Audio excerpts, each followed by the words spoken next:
Bonjour à toutes et à tous et merci de rallier d'En Télévision et plus précisément Dimanche Politique. La crise sanitaire mondiale occupe l'actualité ici et ailleurs, mais elle n'a pas pu faire écran à la Commission électorale nationale autonome Sénat. Le calendrier électoral pour les communales et municipales de 2020 a pour sa part bien survécu au Covid-19. Les citoyens béninois seront donc bel et bien aux urnes le 17 mai prochain. C'est du moins ce qui ressort de la rencontre tenue par visioconférence entre le chef de l'État, Patrice Talon, et les présidents d'institutions du Bénin. Délicate décision en cette atmosphère de Covid-19 où toutes les grandes instances sociopolitiques et économiques mondiales ont suspendu leurs activités. Je n'en veux pour preuve que les très prisés championnats européens qui ont été suspendus et plus encore les mythiques Jeux olympiques que même la crise financière de 1987 et la guerre du Golfe de 91 n'ont pu perturber, si ce n'est le Covid-19. Alors, aussi, devrais-je ajouter que le Premier ministre français, Édouard Philippe, n'avait-il pas la possibilité de reporter au-delà du mois de juin les élections municipales? Et pour finir cette très courte introduction, et c'est face à cette même pandémie, mesdames, messieurs, que les autorités béninoises ont tenu bon, ont maintenu les municipales et communales pour la date que je venais tantôt de dire, le 17 mai prochain. Est-ce de l'objectivité? Est-ce un acte de courage? Est-ce de la témérité? Acte de lucidité ou un risque pris par le gouvernement béninois? La réponse avec notre invité. Et tout ceci, pour quel mode de campagne et pour quelle population? Eh bien, notre invité y répondra. Notre invité, vous le savez, c'est un ancien parlementaire, c'est un ancien préfet du département du littoral et de l'Atlantique. Honorable Epiphane Quenom, bienvenue dans Dimanche Politique. Merci, monsieur Davon. Merci d'avoir accepté notre invitation. Merci à toi. Alors, je vous précise que la toute première partie de l'émission est consacrée à l'invité. On s'en va ainsi vous découvrir. Avant que le temps et le capital d'expérience ne nous permettent de connaître le parlementaire accompli que vous êtes, honorable, ou le politique parfois controversé de par certaines prises de position, quel a été le parcours de l'homme que vous êtes? Et merci, monsieur Loris Davon. Il n'est pas souvent facile de parler de soi-même, mais je tenterai de donner satisfaction à cette préoccupation. Je suis né d'un père et d'une mère qui résidaient au Togo. Donc je suis né, c'est-à-dire que je suis né au Togo, que j'ai commencé mon école primaire à l'école catholique Saint-Pierre-Paul d'Anécho, que j'ai fait jusqu'au CM2 avant de rentrer avec mes parents au Bénin.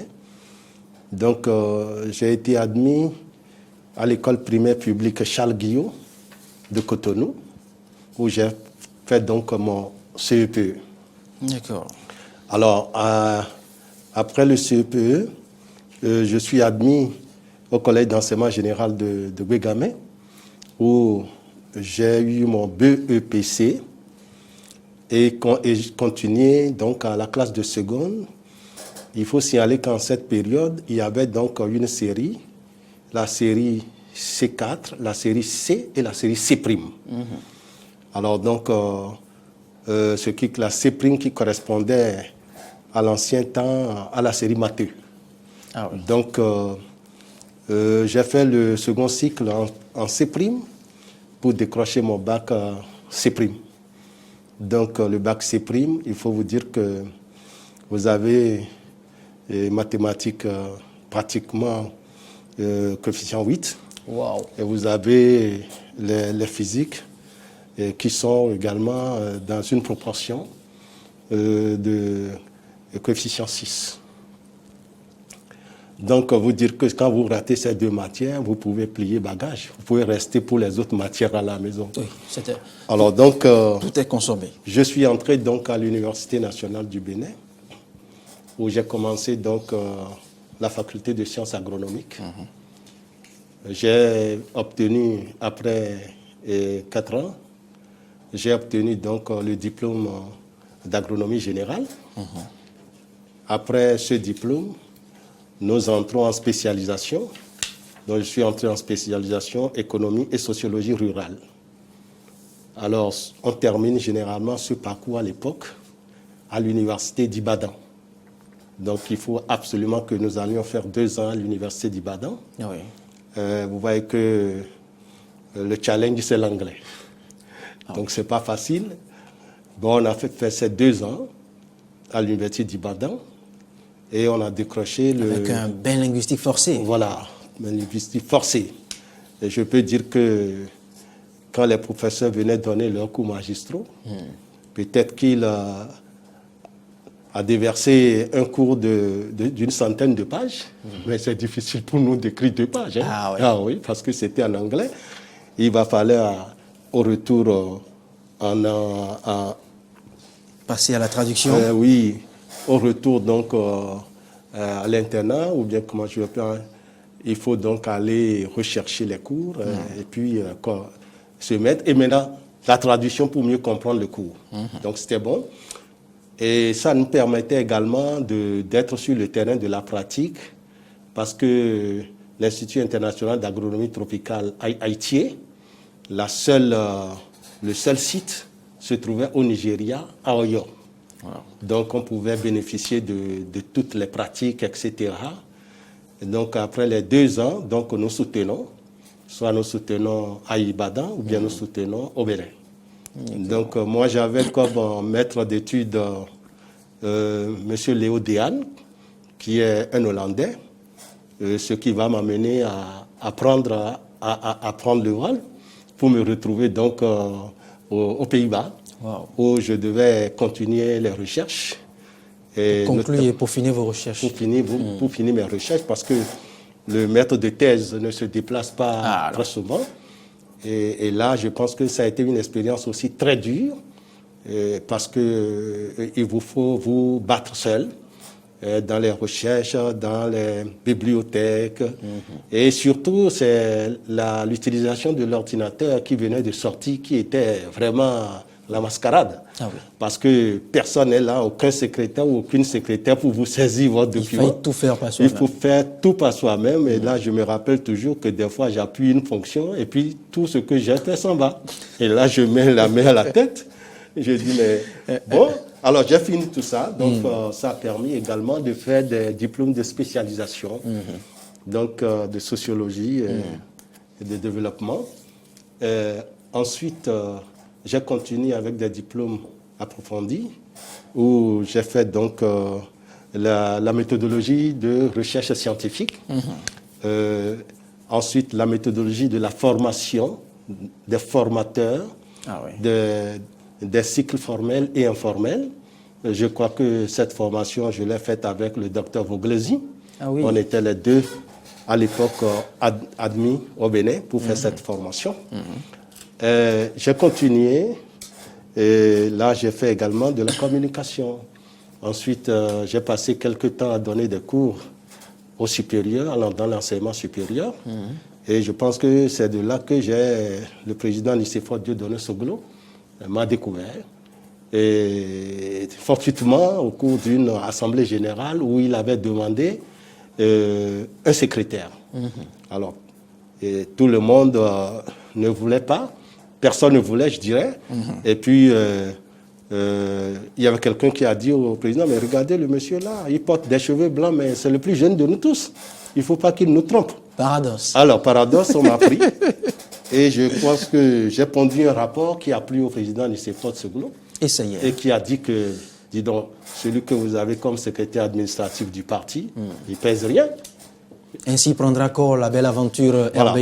Ainsi, il a demandé tout simplement à la présidente de la RB et directement de me nommer au secrétariat administratif national du parti. Super. Donc, c'est parti comme ça.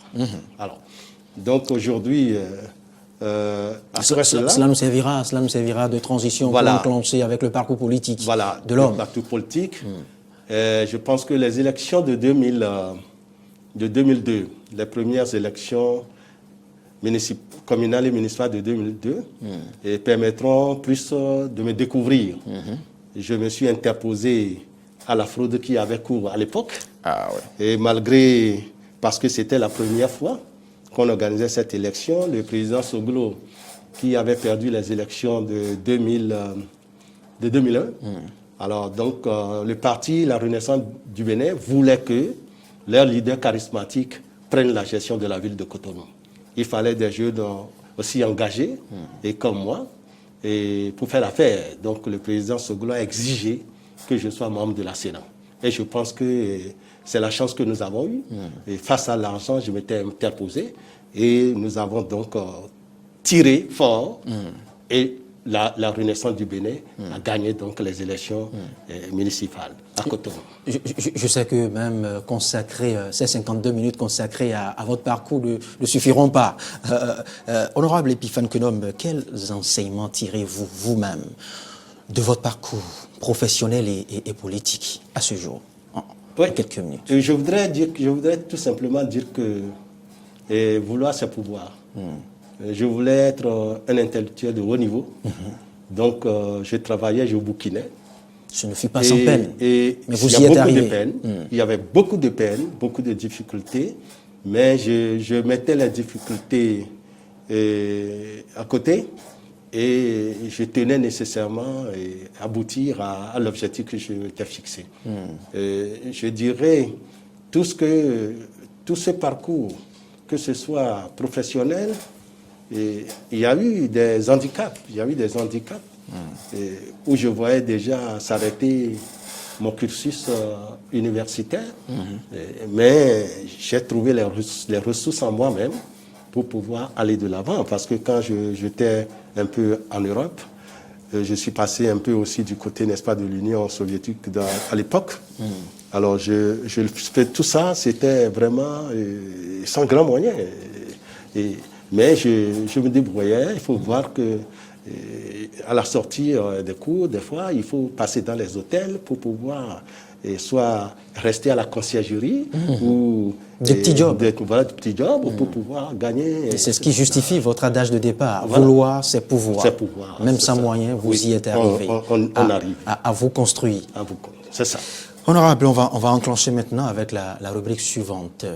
Après votre découverte bien faite, maintenant, on va se permettre, ou vous permettre, d'apprécier, d'appréhender, de lire les 4 ans de la gouvernance du président Patrice Talon. Parce que 4 ans sont passés déjà. Inutile de rappeler que l'ancien préfet de l'Atlantique littoral que vous êtes partage aisément les idéaux du gouvernement de Patrice Talon. Alors, qu'est-ce qui a motivé d'abord ce choix? Merci, Monsieur Loris. D'abord, je pense que c'est le peuple qui a choisi. Et tout choix est fonction des objectifs ou je dirais beaucoup plus des libertés que le peuple, ou des ambitions que le peuple souhaite réaliser. Ça peut être des ambitions de liberté, ça peut être des ambitions de réussite économique, sociale, des ambitions de justice sociale. Oui. Alors donc, et ça, je dirais que c'est ce qui a beaucoup motivé les populations. Le régime de fait que le président Talon est venu remplacer. Oui, le choix dont je parle ici, c'est le vôtre. Ah bien, ok. Alors là, je retourne. Vous savez, monsieur le journaliste, que j'ai passé un bout de temps à l'Assemblée nationale. Bien sûr. Et vous pouvez connaître un peu ce qui me caractérise, ce qui m'a caractérisé à l'Assemblée nationale. Et j'agissais comme le chien de garde du peuple. Je défendais les causes des opprimés et de ceux que nous représentons et qui ne sont pas là. Et derrière, sur le dos de qui, beaucoup de choses se faisaient. Et qui ne garantissaient pas le développement, qui ne garantissaient pas la justice sociale, qui ne garantissaient pas le renforcement de l'économie, etc. Donc, ceci étant, si on regarde mon parcours, on regarde ce que je défendais, et qu'on vient voir les idéaux que développe le gouvernement actuel, le président Patrice Talon, je serais en porte-à-faux avec moi-même de ne pas soutenir ce régime. Premièrement, le régime, l'un des idéaux, c'est de lutter contre la corruption. Vous savez que la corruption, c'est le mal des États africains et qui fait perdre jusqu'à 60-70% des devises nationales. Ah oui. Selon le GOPAC, qui est un groupe de lutte contre la corruption, un groupe mondial, il a démontré dans son document, ça fait perdre en 60 et 70% des ressources nationales. Alors, il faut retenir tout simplement dans les conclusions du GOPAC qu'en Afrique, ce sont les individus qui sont riches et les États sont pauvres. Oui. Cela s'applique au Bénin. C'était ça. C'est des individus qui étaient riches, qui amassaient l'argent du peuple et qui les mettaient en poche pour construire des immeubles. Oui, mais honorable, par là. cette volonté de lutter contre la corruption n'est pas que l'apanage du gouvernement actuel. Mais non. On se rappelle la marche verte sous l'ancien régime. Peut-être que cela n'est pas allé au bout. Vous vous rappelez la marche verte qui a vu toute la chemise du docteur Boniaï trempée comme si c'était lavé. Donc, ça vous dit qu'il y avait cette volonté au régime précédent. Les régimes précédents, que ce soit Boniaï, que ce soit le président Mathieu Kérékou et le président Soglo, mais il n'y avait pas une volonté politique. Peut-être la concrétisation a manqué. Moi, j'appelle ça une volonté politique. Il y a une volonté factice de dire, nous connaissons le mal, nous allons nous attaquer au mal. Il n'y avait pas cette détermination.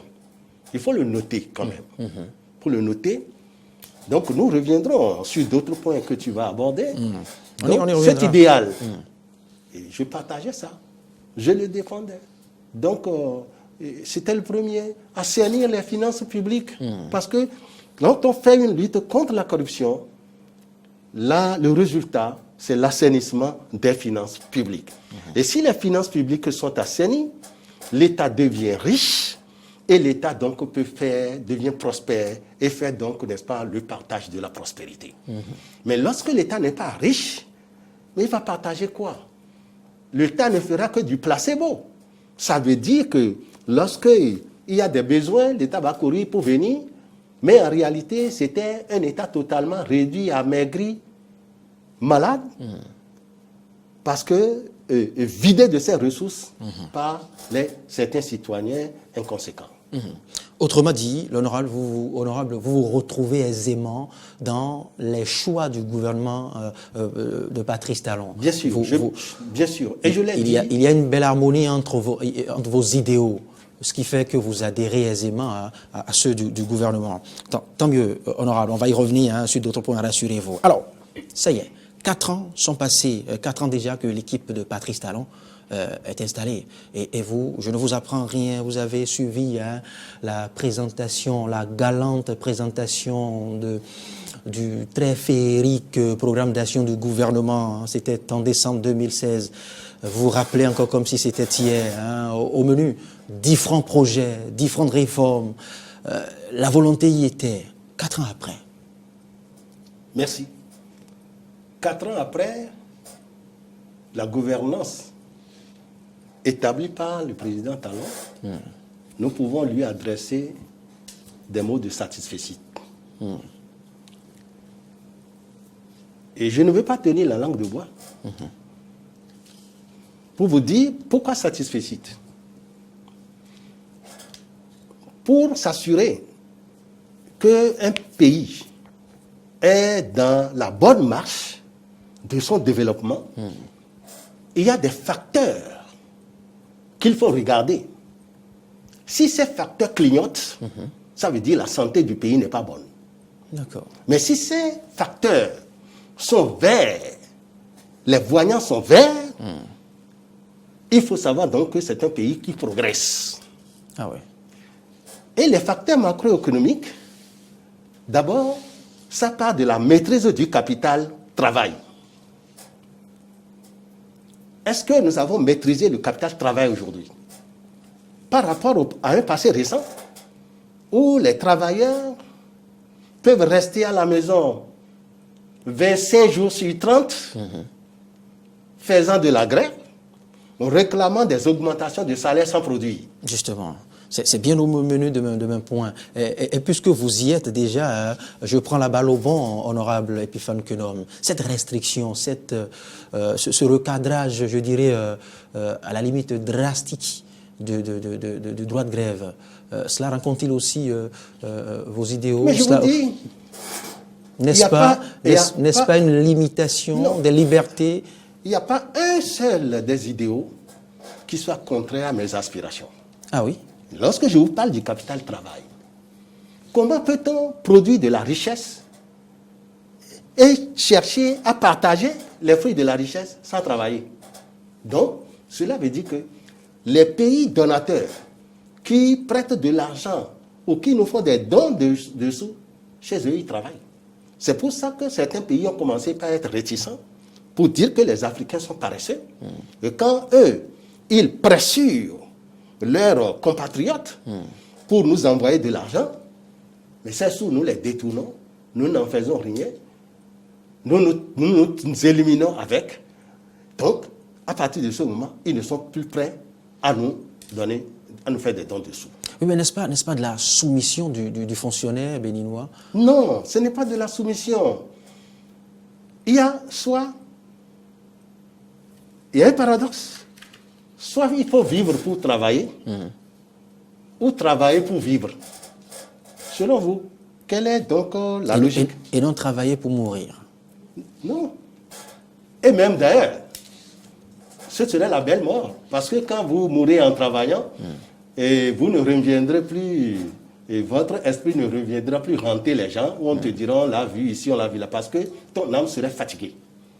Et quand tu meurs là, parce que vous savez, c'est toujours en Afrique qu'on trouve les esprits se balader. On dit qu'il est mort, mais on le retrouve à Papa, on le retrouve, n'est-ce pas, à Djakotome, on dit qu'on l'a vu aujourd'hui. Il n'a pas dépensé toute l'énergie que Dieu a mis en lui.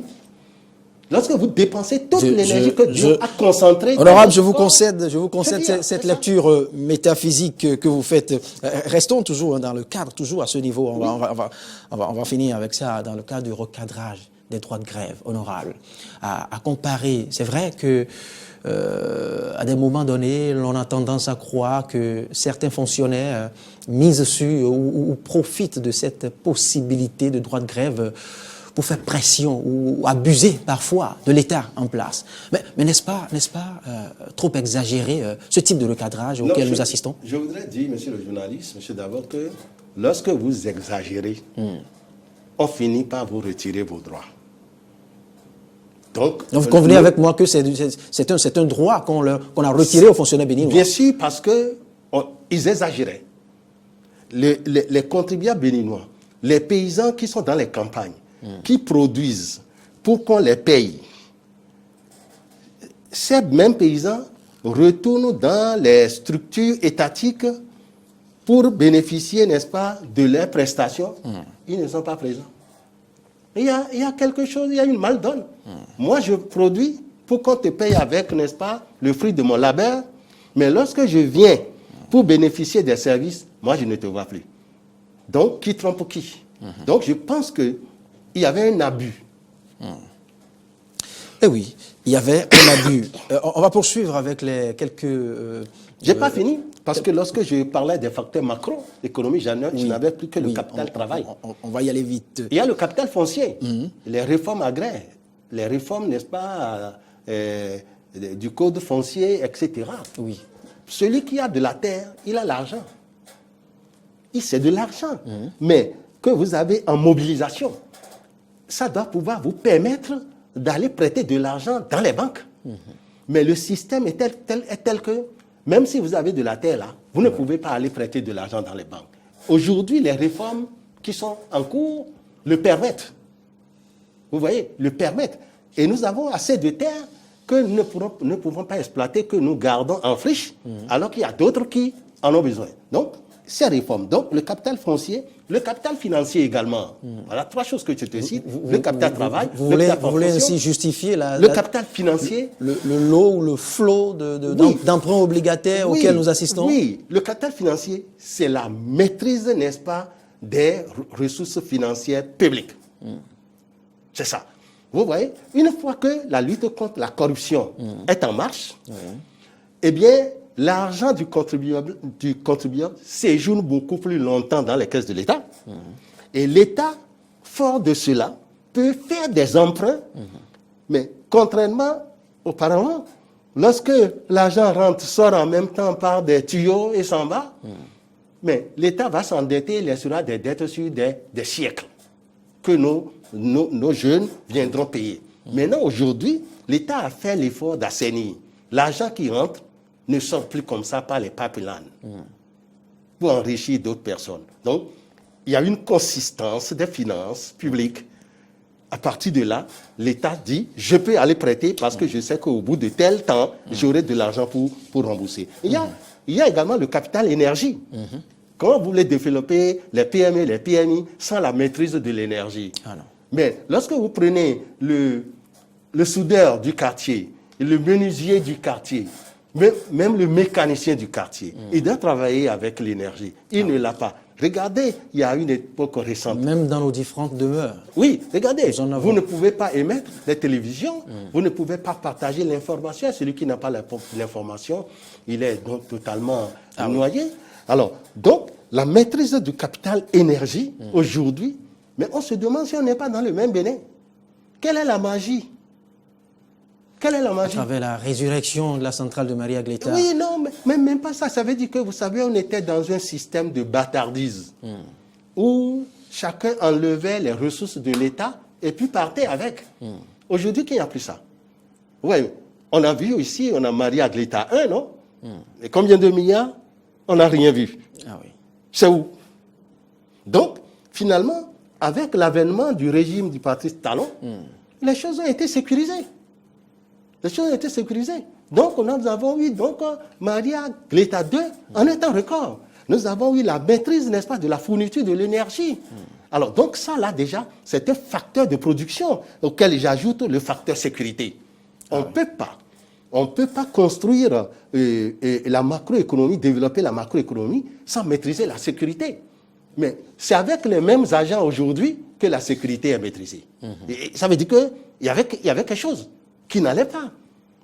Donc, les moyens... Avec un point essentiel, moins de raquettes. Oui, moins de raquettes. Moins de raquettes. Mais surtout aujourd'hui... Moins d'ennuis sur les voies. Tout ça, c'est des mesures pour pouvoir et renforcer la sécurité des populations.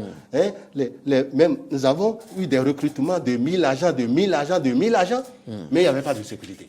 Donc, il faut féliciter donc le président Talon pour cette rigueur, cet assainissement du secteur de la sécurité. La bonne femme qui quitte Cotonou pour aller faire ses achats à Malanville, et puis voyager nuitamment, aller revenir. Et pour aller facilement revenir, parce qu'il y a la sécurité, mais il va falloir également que le secteur des infrastructures routières soit développé pour que le voyage soit facile, aisé. Allez, donc, tout ça là, et qu'il faut ajouter au secteur de la production. Autant d'acquis en 4 ans. On n'a jamais mieux maîtrisé le secteur, n'est-ce pas, du coton qu'aujourd'hui. Oui. Le Bénin, en peu de temps, est devenu le premier producteur du coton. Mais ça veut dire qu'il y avait une gouvernance, et comment je vais l'apprécier, un peu à l'emporte-pièce. À l'emporte-pièce, qui manquait de rigueur.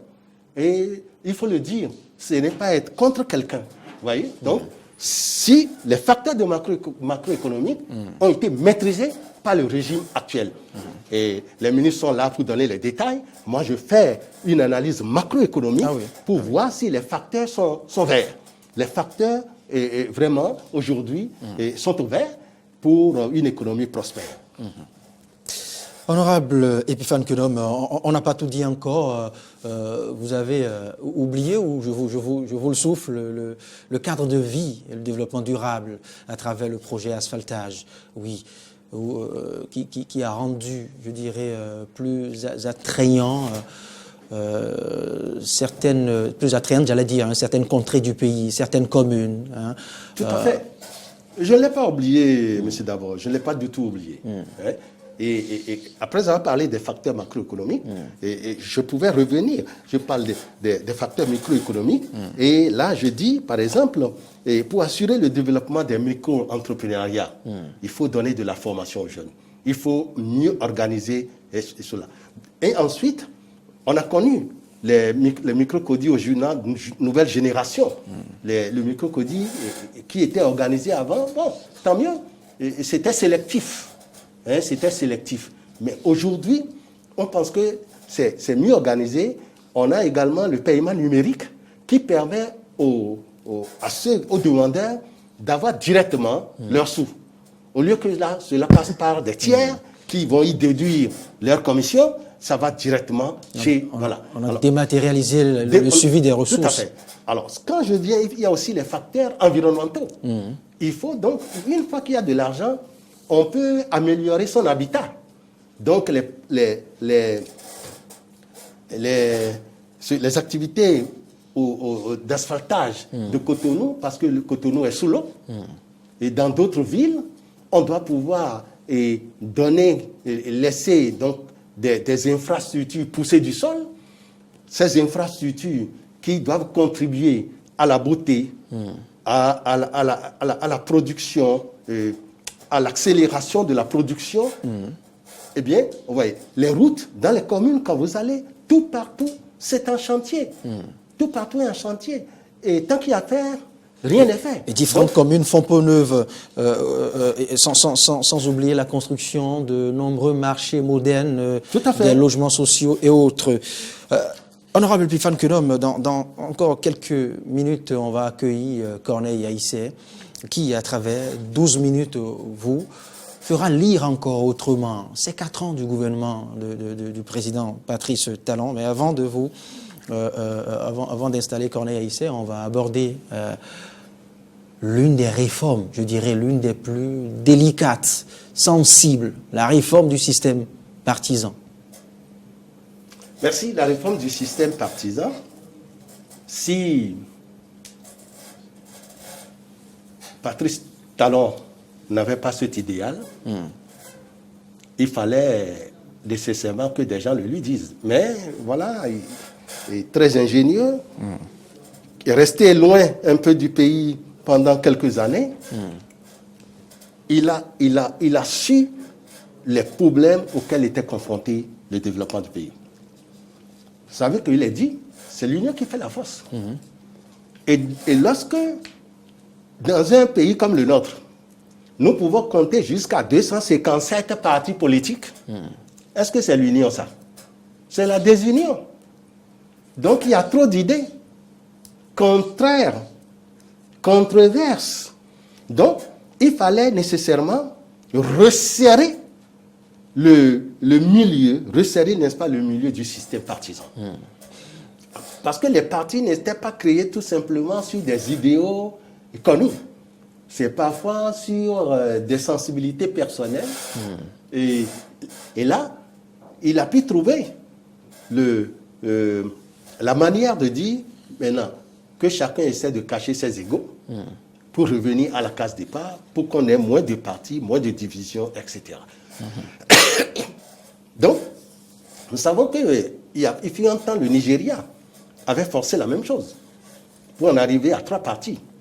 Et nous étions au Bénin, nous disons non, que ce n'était pas bon.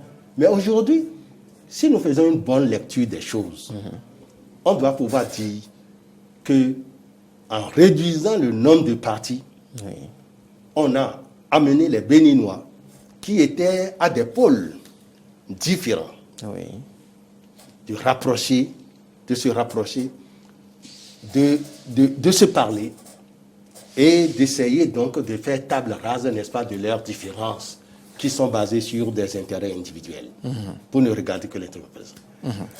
Alors, ce système partisan amène nécessairement, une fois que c'est un objectif, ça amène nécessairement à revoir les lois. Vous voyez, donc, et c'est là qu'il y aura des contraintes. Il y a eu des contraintes. Ah oui. Parce que, vous savez, l'habitude est une seconde nature. L'homme n'accepte pas facilement à changer. Donc, il faut mettre les contraintes qui l'obligent à changer. Ça a été comme ça en Grande-Bretagne. Pour que la Grande-Bretagne quitte le régime des seigneurs pour venir au régime de la démocratie, et il a fallu que les esclaves se rebellent et refusent de payer la rente. Et disent, non, nous sommes prêts à payer, mais il ne faut pas qu'on vienne ramasser nos biens. Donc ça veut dire que cette pression a fait démordre le roi. Donc ici, c'est pour dire que sans pression, rien n'est possible. Je fais partie des gens aussi. S'il n'y avait pas cette pression, j'aurais gardé mon parti pour dire, bon... le RDR. Voilà. Alors donc, c'est dans les lois. Quand on veut produire des changements ou provoquer des changements, c'est dans les lois qu'on force, qu'on corse. Et ce n'est pas seulement au temps du président Patrice Talon. Déjà, sous le président Boni Yayi, le Parlement avait déjà dit, refuser au lieu de 3 personnes par département pour créer un parti. Nous sommes passés à 15 personnes, à 10, plus ou moins 10 personnes et par département. Donc, ce qui faisait de 18 personnes au début du renouveau démocratique pour créer un parti. Nous sommes partis à 120. Parce que 10 par département et 12 départements, vous voyez, 120. Donc, cela veut dire qu'au fur et à mesure, on fait la lecture et on voit si ça a marché. Mais lorsque nous avons fait poser le diagnostic, nous avons vu que les mesures de contrainte n'étaient pas très fortes. Il faut renforcer également. Si nous voulons que les partis, on quitte 200 quelque chose partis pour revenir à 4, 5, il faut renforcer les mesures. Donc, ce n'est pas quelque chose de mauvais que le régime a eu à faire. Honorable Epiphane Kenom, je n'ai pas eu encore un seul point négatif, une seule fausse note que vous avez eu à accorder à la gouvernance, à la gestion du président Patrice Talon. On va accueillir Corneille Haïssé pour les 12 minutes. Après ces 12 minutes, maintenant, on aura à aborder beaucoup d'autres pans, au chapitre politique encore. Les 12 minutes.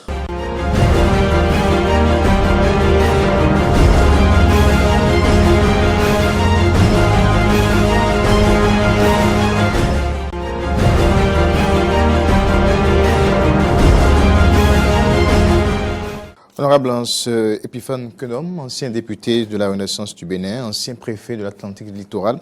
Bienvenue, c'est l'instant des 12 minutes. Des questions peuvent vous paraître un peu plus difficiles ou compliquées, mais nous savons que vous êtes un homme politique très résistant et très actif. Seulement depuis l'avènement du régime actuel au pouvoir, votre activisme politique a beaucoup laissé place à un silence. Vous avez semblé disparaître un peu des radars politiques et puis de l'espace médiatique également. Alors, comment cela s'explique? Ou qu'est-ce qui s'est passé? Merci, M. Corneille Haïssé. Vous savez que c'est bien dit par un président américain que New System, New Deal. Donc, le président Patrice Talon, qui venait d'arriver, a peut-être voulu changer un peu de cap. A voulu changer de cap et gouverner avec d'autres hommes. Mais vous me direz que ce n'est pas vrai puisque il a dû continuer avec d'autres personnes qui étaient donc de mon cercle politique. Il faut dire tout simplement que c'est Dieu qui dicte, n'est-ce pas, le destin. Donc le destin n'a pas voulu que je sois retenu pour travailler directement avec lui. Je ne dois pas m'en plaindre. Mais aujourd'hui, vous êtes quand même dans l'Union progressiste, l'un des grands blocs d'ailleurs qui soutient le chef de l'État. Bien sûr. Mais pourquoi vous pensez que vous êtes quelque peu à l'écart? Non, bon, c'est le sentiment que beaucoup y ont. Même des gens parfois très proches de moi, ils partagent le même sentiment que vous. Mais vous savez, le chef, c'est le chef. Et il a une programmation. Et il a les ressources humaines à sa portée. Et il sait ce qu'il peut faire avec telle personne à tel moment. Et donc, et vous avez parlé du silence parce que je ne sais pas chantonner. Je ne sais pas chantonner. Donc, je dis, et comme vous, je suis connu. Le président Talon me connaît. Et à partir de ce moment, s'il a besoin de mes compétences, il ne devait pas passer par d'autres personnes pour me contacter. Mais vous savez également que un nouveau système s'installe, il y a généralement les turifères qui bougent beaucoup et qui troublent l'eau, qui empêchent de voir et qui jouent aux intrigants, etc. Donc nous sommes encore au Bénin et cela se pratique. Et ceux qui peuvent aller et mentir, qui usent de menterie et pour recaler leur... Ça continue avec ce régime? Oh là là, c'est ça que tu dis comme ça. Ça continue. Ça continue. Et ça n'a jamais cessé. Des États-Unis, des exemples précis, des États-Unis en Europe. Précis, avez-vous des exemples précis, Non, des cas, des situations du genre? Non, je pense que si je le dis, c'est parce que j'ai bonne conscience que c'est cela. Parce que je sais au moins que pendant longtemps, les gens disaient à ceux qui veulent les écouter que je n'étais qu'une tête d'affiche molle de l'opposition. Donc, vous voyez, les têtes d'affiche chaudes, mais que moi, j'étais une tête d'affiche molle. Donc, et si on prenait l'honorable Quenom, attention, il est avec les opposants, etc., tout ça. Oui, mais à suivre aujourd'hui votre raisonnement, à quoi se résume alors votre militantisme au sein de l'UP? Oui, mais j'ai fait partie des premiers partis politiques, formations politiques, et qui ont adhéré à cette idée du chef de l'État, de réduire l'espace, n'est-ce pas, politique, et de ramener le Bénin à 4 ou 5 formations politiques. Et directement à notre congrès de refondation, nous avons dit, nous allons vers les blocs. Alors donc, qu'est-ce qui se passe? Bon, il faut comprendre que le soleil se lève tôt pour certains, mais il se lève tard pour d'autres. Ça veut dire quoi concrètement? Vous voulez dire quoi concrètement? C'est un langage purement politique, vous faites allusion à quoi concrètement? Non, j'ai dit, comme vous avez, ça dit qu'aujourd'hui, vous vous étonnez que, mais ça fait 4 ans, et le président Talon est là, vous adhérez à sa politique, mais on ne vous a pas fait appel jusque-là. Et je dis, tant que le soleil n'est pas allé se coucher, eh bien, on peut toujours continuer. L'espoir. L'espoir. On peut toujours, parce que se dire, et votre tour viendra, et on verra, en cherchant des hommes, on peut se dire, bon, il a cette qualité, il faut donc... On est pratiquement en fin de mandat, parce qu'il ne reste que quelques mois. C'est vrai qu'on est en fin de mandat, mais je pense que la vie continue. Et que nous souhaitons tous aujourd'hui, vous et moi, je pense bien, que le président Talon puisse faire un second mandat. Et pourquoi pas d'autres. Bon, en tout cas, wait and see, ça c'est purement le rêve des politiciens. Alors, le dimanche 11 février 2018, sur Océan FM, vous avez déclaré ceci au cours d'une émission, mon appartenance à la mouvance ne devait pas surprendre. Vous avez continué en disant, je suis pour le bien-être des populations et de ce fait, je défendrai toutes les causes qui sont relatives au développement de ce pays 4 ans après. Être fier de continuer à soutenir ce régime. Mais je viens de le dire avec Loris d'avant, c'est bien, c'est bien ça. Et si quand on prend tous les paramètres macroéconomiques, microéconomiques et environnementaux, on voit que le président Talon a marqué tous ces facteurs et que les voyants sont au vert. Honorable, oui, c'est vrai, c'est des indices, mais ça reste plus scientifique, plus intellectuel. Aujourd'hui, est-ce que le bien-être du peuple béninois, le bien-être des Béninois aujourd'hui, est-ce qu'on peut être fier aujourd'hui et dire que oui, avec ce régime, le Béninois vit bien qu'il y a 4 ans, il y a 5 ans? La seule magie qui permet de concrétiser le bien-être d'une population, c'est l'assurance des facteurs macroéconomiques. Parce qu'il faut produire de la richesse pour partager. Il faut produire de la richesse pour partager. Le président Talon ne peut pas venir dans un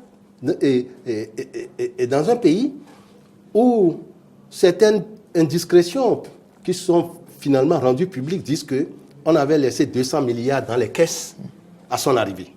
200 milliards, c'est quoi pour un pays? Donc ça veut dire que le Bénin vivotait.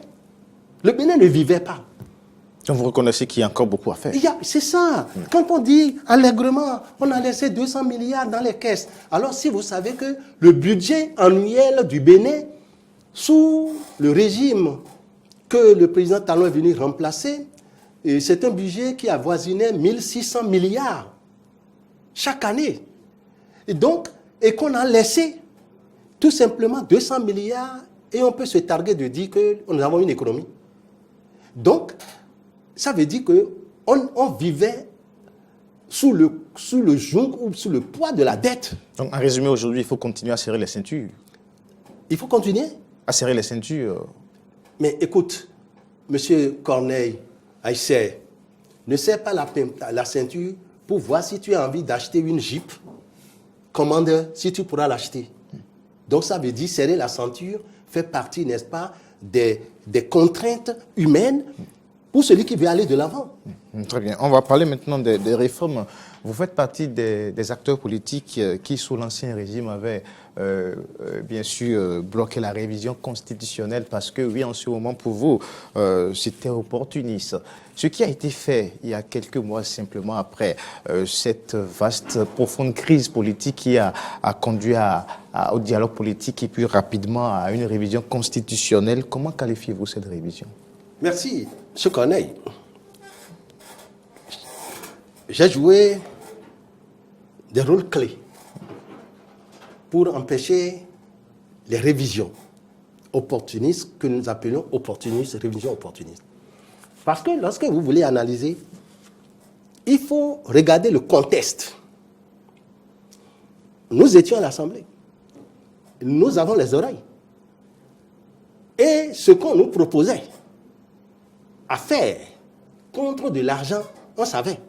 Vous voyez, non? L'objectif n'était pas de lever les goulots d'étranglement de notre constitution qui vont permettre, n'est-ce pas, au pays d'avancer, qui vont permettre au développement du pays de progresser. Oui, mais aujourd'hui, comment vous qualifiez ce qui a été fait vous voyez, récemment? Les Béninois, nous sommes très sceptiques. Nous ne faisons pas confiance à nous-mêmes. Le chef de l'État a dit, il y a des choses, il y a des structures qui sont des structures budgétivores. Il y a des dispositions qui sont là tout simplement comme des couleurs qui ne servent à rien. Il faut purger la Constitution. Je ne veux pas toucher les fondamentaux. Les gens disent, oh non, s'ils touchent, c'est ça. Donc c'est une constitution, une révision normale, justifiée, qui fait avancer. Nous sommes arrivés. Est-ce que les fondamentaux ont été touchés? Les fondamentaux n'ont pas été touchés. Donc, ce qui peut faire progresser le pays, c'est ça qu'on a touché. Il y a aussi des choses que le chef de l'État a été amené à laisser. Encore quelques secondes. Les réformes ont amené aujourd'hui à avoir une classe politique avec une configuration un peu particulière. 2 grands blocs qui soutiennent les actions du chef de l'État et qui sont uniquement représentés à l'Assemblée nationale. Est-ce l'exemple d'une bonne démocratie? Écoutez, si on fait une analyse de loin, on dira que ce n'est pas bon. Mais si on fait une analyse de près, mais on ne peut que faire avec ce que l'on a. Non. Les gens qui doivent participer à créer une démocratie parlementaire où le débat doit éclairer le gouvernement dans ses choix. Ils ont préféré faire volte-face, abandonner. Mais on ne peut pas aller les supplier.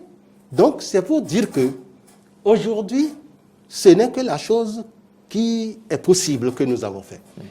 Et les deux blocs disent, nous soutenons, parce qu'il ne faut pas vouloir copier l'Occident pour l'Occident.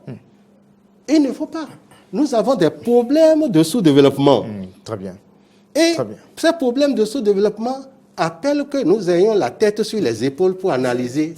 Voilà. Et 12 minutes Merci, honorable. avec Corneille Haïssien.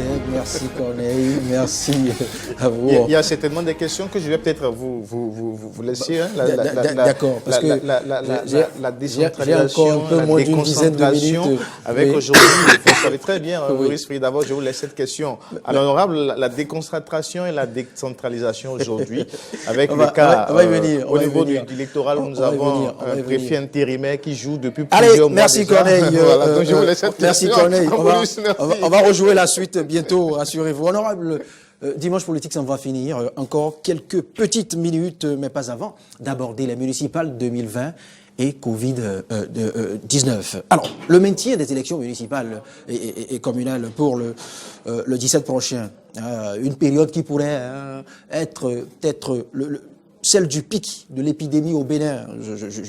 Je dis peut-être n'importe quoi, mais est-ce une décision pertinente?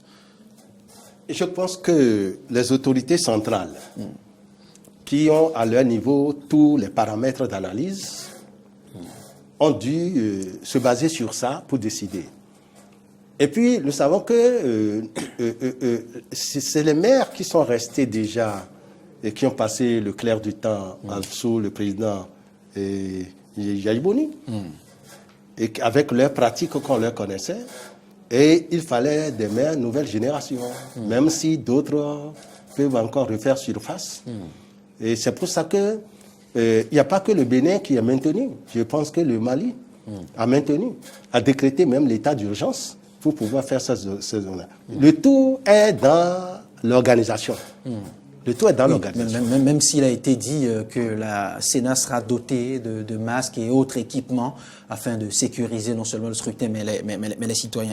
Est-ce à dire que nous réfléchissons mieux que les autres nations ou que nous disposons de moyens ou de stratégies plus fiables que les autres États? Comparaison n'est pas raison. Nous savons que le mal est beaucoup plus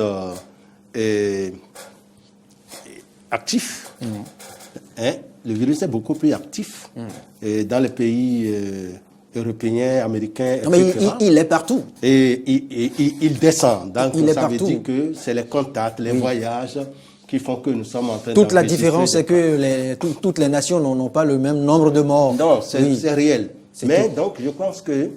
nous n'en sommes qu'à 35 cas. Si nous détenons des décès. informations qui permettent à ce que nous puissions organiser ces élections sans gros risque, autant le faire.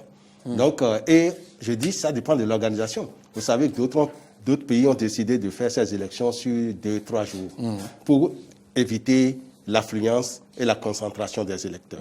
Donc, je pense que c'est la Sénat, une fois que l'élection est maintenue, la Sénat verra les modalités pratiques, la multiplication des bureaux de vote, etc., tout ça, pour qu'il n'y ait pas des contacts d'individus. Merci, honorable Epiphane Kenom. On pourra vous recevoir encore très bientôt pour analyser ces scrutins à caractère particulier dans cette atmosphère, je dirais, de psychose due au Covid-19. Quelques secondes en guise de mot de fin. Oui, merci, monsieur le journaliste. Je voudrais tout simplement inviter nos populations, d'abord nos intellectuels, nos cadres intellectuels, à enlever leurs lunettes de bois. Enlever leurs lunettes de bois pour regarder dans des verres translucides et voir les résultats obtenus par le président Patrice Talon. Deux, je voudrais inviter les populations à ne pas se murer dans des besoins alimentaires et pour ne pas voir le futur, regarder le futur. Je sais que le futur sera beau. Il fera beau sur la route. Il fera beau sur le chemin du futur. Et c'est ça que nous sommes en train de construire. Et c'est pourquoi j'ai beaucoup aimé cette phrase qui dit que nous allons construire et le futur en nous efforçant aujourd'hui. Allez, vous voyez. Alors donc, pour finir, je te souhaite également, puisqu'il faut des ressources humaines pour bâtir une nation, pour construire l'économie d'une nation, je souhaiterais que nos populations respectent les consignes édictées donc par le gouvernement dans le cadre de la gestion du Covid-19. Se protéger, le respect des gestes barrières. Voilà, il faut respecter strictement ces mesures pour éviter la propagation du mal. Merci, honorable Epiphane Quenom, qu'on ne présente plus. Merci pour votre disponibilité et à très très bientôt. C'était Dimanche Politique. On se donne rendez-vous, vous le savez, dans une semaine.